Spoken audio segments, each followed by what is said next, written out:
Tout au long de l'histoire des humains, il existe les grandes figures. Alexandre le Grand, Napoléon, Gandhi. Mais maintenant, monte une nouvelle figure. Il s'appelle simplement le maître.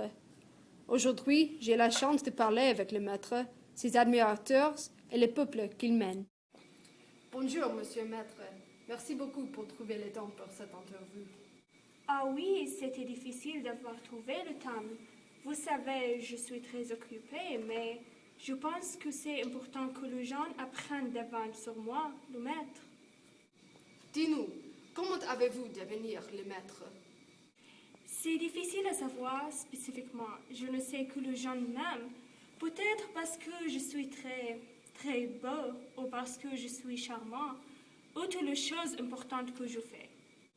Quelle sorte de choses importantes faites-vous? Je fais des choses incroyables tous les jours. J'aime mes chaussures. Je lis le journal. Je fais le shopping à 6 sous. Je parle sérieusement avec je parle. S'il fait beau, j'achèterai une cornet de glacé au Berkeley Crémerie. Et plus important, je caresse mon racan. Combien de personnes qui vous connaissez buvent, car c'est un racan?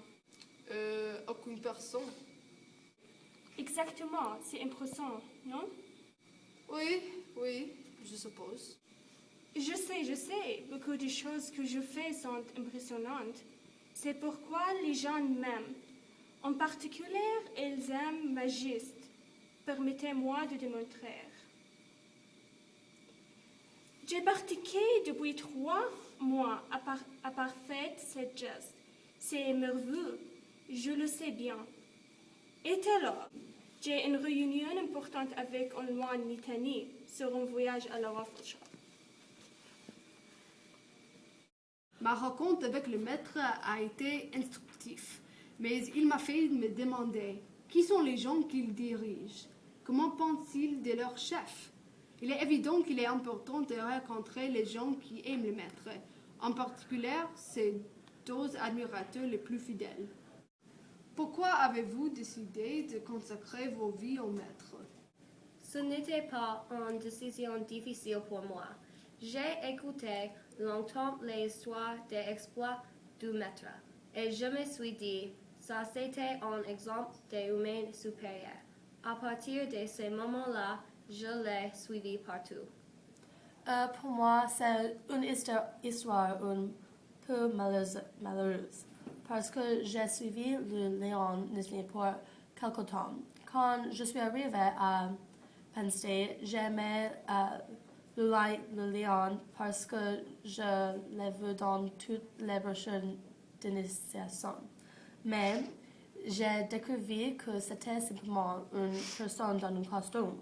Mais grâce à la classe de français ici à Penn State, j'ai écouté par le maître et maintenant nous sommes son admirateur les plus fidèles. Oui, écoutez ça, Ionesco. Nous sommes les admirateurs les plus fidèles. Crasse porc. Et comment vous vous préparez physiquement et mentalement pour votre travail? Mentalement, nous préparons forcément.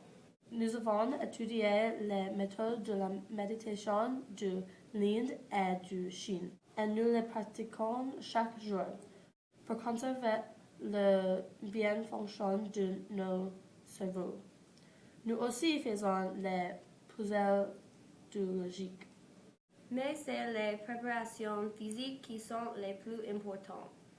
Nous nous sommes mis au travers des exercices vigoureux parce que c'était le travail physiquement exigeant pour suivre le maître. Nous devons faire un haut pour le trouver et pour parler avec lui ou prendre une photo. Il faut souvent que nous courons après lui sur les grandes distances. Mais l'effort vaut la récompense. Oui, le maître est super.